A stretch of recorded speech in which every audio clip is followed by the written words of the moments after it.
Chers frères et sœurs, bonjour et loué soit Jésus-Christ. Aujourd'hui, dans ce comprimé spirituel, je voudrais parler de la force du passé. Beaucoup parmi nous considèrent leur passé comme une prison, un lieu au cœur duquel toute leur vie se trouve comme enchaînée. Le passé n'est pas un échec. Le passé est une lampe torche. Notre passé n'est pas un panneau de fin de route.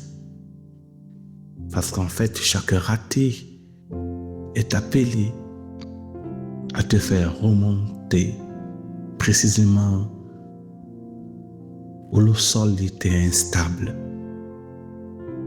Tu as postulé à les faire refuser. La lumière éclaire, te pousse à regarder le réseau trop faible, le mauvais timing. Tu vois, sans l'échec, tu n'avançais pas dans le noir.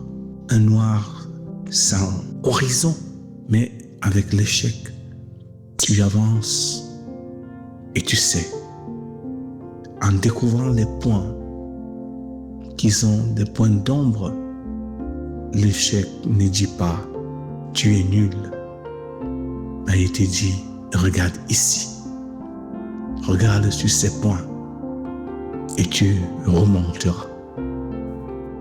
À cette considération, 3 questions doivent être convoquées avec une lucidité. Qu'est-ce qui dépend de moi dans cet échec? Qu'est-ce qui ne dépend pas de moi dans cet échec? Que faire différemment à partir des informations reçues? Et décider de s'engager, car c'est là le secret. Il faut donc dans ce sens dissocier identité et événement. J'ai échoué, je ne suis pas un échec. J'ai raté, je ne suis pas le raté. Le premier est un fait ponctuel. J'ai échoué, j'ai raté. Il est vraiment utile de le dire, de le ressentir. Mais le second est un jugement global qui au fond est faux. Et celui qui construit ta prison. Ton passé contient des actions, pas des verdicts sur ta valeur. Vois-tu, le péché n'est pas le pécheur. Notre Sauveur est venu, non pas pour le péché, mais pour le pécheur.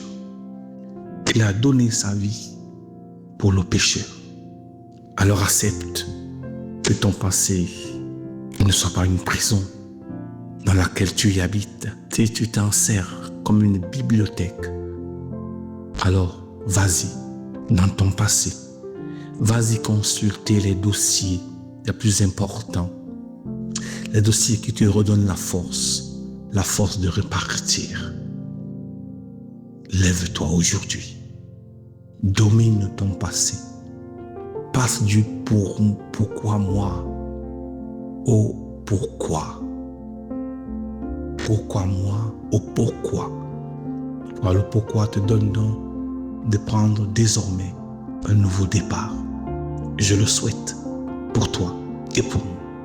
Toi qui écoutes ce comprimé, que Dieu te donne par sa bénédiction de repartir autrement. Car le passé, ton passé, n'est qu'une expression de ta recherche d'épanouissement. Il n'est jamais ni ta prison, ni ton identité. Que Dieu te bénisse. Au nom du Père et du Fils et du Saint-Esprit. Amen. Sainte journée.